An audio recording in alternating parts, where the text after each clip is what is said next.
Hi guys, it's Chris back in the cider shed for the first time in a while. Had a few days off, been a very busy week organising cider deliveries down at Borough Market with the Trethowne brothers. We just installed their new counter, just took a bit of bedding in, getting used to it, but it's absolutely bloody brilliant. We absolutely love it, it's fantastic. But today I thought what I'd have is some cider from Wales with a bit of Caerphilly. Go with Caerphilly from the Trethowne brothers. Thought, why not? Let's mix it up a bit. Hallett is the producer. I've had this before, but a long time ago. Can't remember much about it. This one is the real cider. So I think they do like an oak-aged dabinet one. I believe this is, what's this? Handmade it. This is a Welsh word. Where has it gone? I'm going to say Blengorny Farm. That's what I'm going to say. I don't know if it's right. Our real cider is slowly fermented, producing a unique, rich flavour year on year. So, obviously harvested in the autumn, slow maturation through the winter, and then bottled in the spring. Sounds like they're using wild yeast, natural yeast. I assume that's wild yeast. And it's using unnatural, but unnatural yeast. Laboratory yeast? I don't know what they mean. Anyway, I'm going to assume that they mean wild yeast, but I hope so. And the website, they say they've adopted some winemaking techniques. That doesn't mean much to me. You know, there's shit wine out there, and there's good wine out there. Which techniques are you adopting? I think people just the wine world is seen as more kind of like elite, if you like. But you know, there's non-elite and there's elite wine. It's all basically fermented fruit juice. That's all it is. Wine, cider. That's what it is. The same basic thing, just using a different juice from a different fruit. So you know, I don't think people should read the word wine and go, oh, it must be good then. And the same way you say like champagne, it's got champagne yeast. So what? Champagne yeast is neutral. It brings very little to the party. Don't get excited about it. Okay, so let's a bit of cheese. So it's a very small bit of cheese, but there you go. Look at the beautiful rind. That bit go with Caerphilly, natural rind. Bit of the white penicillium. And what else we got there? Mucor, give you that white fluffy, sort of grey fluffy sort of texture, like a moleskin. Yeah, not much, but enough. Nice bit of breakdown on the rind there. See it's discoloured underneath the rind. Looking forward to having that. May not work, just they're both Welsh. And this is from Caerphilly, and that's a Caerphilly that was made traditionally in Caerphilly before the Trethowne brothers moved to Somerset. Now it's made in Somerset. And when they got to Somerset, they decided to make a traditional Somerset cheese, which is why they make pitchfork, cloth-bound, raw milk, cheddar, totally traditional cheddar. So they make two very traditional cheeses, and they started making them in their spiritual homes, if you like. So let's crack up this Hallett's. Not much fizz, so is it bottle? Well, you can see some fizz coming up though. Can you see the fizz coming up? I don't know if it's bottle conditioned. Don't say. It says there might be some sediment, so I'm going to assume it's bottle conditioned if there's some sediment. So there's information on the bottle, but actually it leaves me asking questions rather than giving me answers. So, you know, I wish people were more like Ross and Y, where they've got so much information and it's brilliant. You know, people wouldn't have to come into their sheds, make films and tell you about stuff if people put more information on their bottles. So there. Okay, pour it out. It's quite bright. It is quite pale. It's very pale, in fact, which doesn't, you know, it's not the end be all and end all, but it's not the most attractive colour. I mean, the colour is very light. It's very pale. It looks quite fizzy. It looks semi-industrial, based on what I'm seeing at the moment. But it's all about the flavour. It's not about that. It does look quite fizzy though. It does look quite fizzy. All right, but there's some sediment, bottle conditioned. I don't know. Again, what the yeast are using. What's are they conditioning it? Okay, let's have a sniff. It's very appley. Almost a hint of cream as well there. But yeah, kind of quite a fresh green apple. None of that baked character. It's like a fresh apple. Yeah, it's kind of what I expected from the colour. Is that kind of like quite? I mean, it doesn't smell super malic. It's got like there's a creamy edge to it actually, which is quite pleasant, I must say. Imagine taking a fresh apple and putting some cream on it and then sniffing it. Okay, I mean, not a super complex nose. It's not super exciting nose. Let's try it.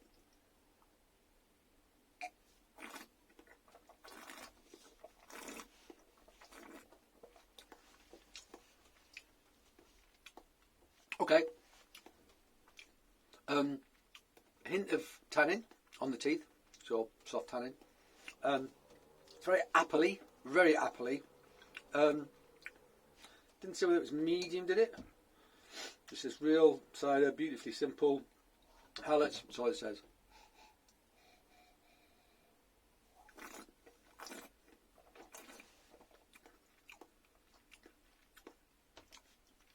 It's okay. It's okay.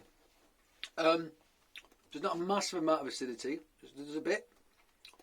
It's quite sweet in the way that it's not even the fact that it's sweet. I like sweet. The sweetness isn't balanced by much. Not much acidity. Not much tannin. So it feels a bit slightly cloying, a bit like the Weston's medium dry did, which wasn't medium dry in my opinion. But yeah. So it tastes like I thought it was going to taste looking at it. You know, it's simple. It's refreshing on a hot day. It would be nice, but I think this tastes like the majority of cider that people probably would buy and drink. You know, I honestly do. It does nothing much sets it apart. Sorry, Hallets. Sorry, they do some oak age stuff and some stuff in like what's looked like a 750ml bottle. So maybe they're using like wine methods with that. Maybe that's got champagne yeast in it. Already slagged that off as well. Well, I bet it's delicious. So maybe I should try and get hold of some of those things. I think they've got an online shop. Maybe I should order it. I don't think I should judge, the company by one cider, which is fine. It's not bad. It's just not. I wouldn't sell it. It doesn't excite me. I wouldn't buy it again. It's okay. It is what it is. Yeah. So, shall we try it with some cheese? Yes, Chris. Okay.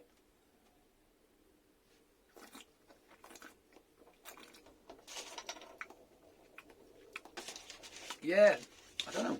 Maybe it's the blend. I don't know. Maybe more acidity in there, more tannic apples in there. I don't know. It feels like they're using like sweets and sharps, and that's about it. That's what it feels like, which is not, it's not my kind of thing. It feels more sort of not really East Coast, Suffolk, Kent, but it reminds me of one of those styles things. So, hunk of cheese. Let's try it. Natural red. Oh, smells great. A kind of mushroomy character on the nose.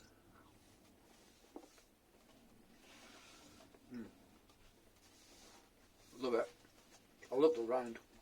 I love the toothsome nature of the rind. It's delicious. So yeah, there's a lovely acidity, but there's a savoury element as well.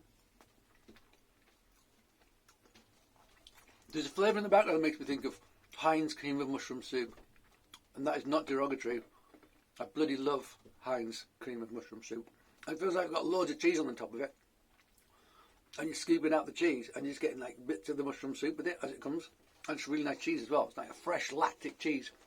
Well, yeah, that cream of mushroom soup character. It's there, and I bloody love it. Okay. I'll get some of this in my mouth with it in a second. Sorry for talking with my mouth full, but I kind of have to talk, otherwise what's the point? It's really good. Okay.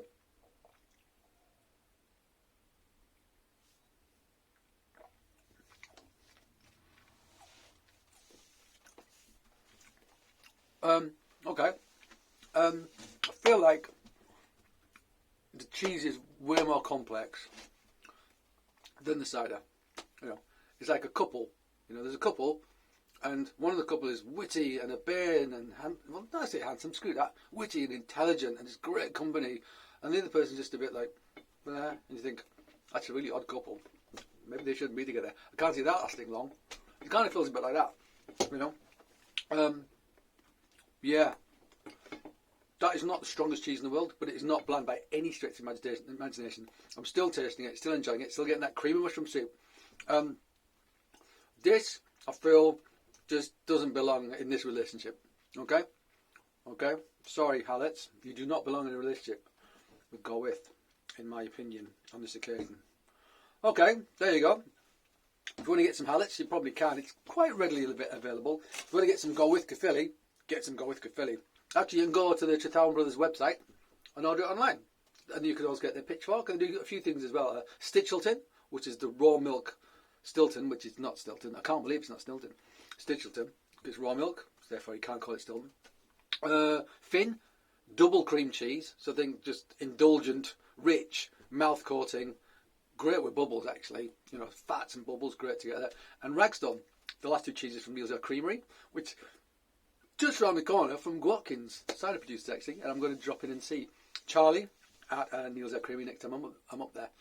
Yeah, Finn, triple cream, goat's cheese, Ragstone's a goat's cheese, penicillin rind, both good stuff. We started selling in the market as well, down in Borough Market, so come down in Borough Market and get it if you're in the vicinity as well. Okay guys, that was Hallett's and Go With. I'm going to go. I'll be back quite soon. Going to Devon on Friday. So I'm going to try and do some stuff in Devon. I hope I can find some more cider makers in Devon than I could find last time I was there, because I really struggled. I'm there for like 7 days in a house on a cliff overlooking the sea. It's going to be beautiful. One hopes, even if the weather's bad, it'll be quite dramatic. Yeah, so I'll try and do some films from there. But I've got one more thing to try before then, which I'll try and sneak in tomorrow night before we go. Otherwise, it's going to be getting tasted in Devon. All right, guys, thank you for joining me. I hope to see you again soon. And until then, cheers.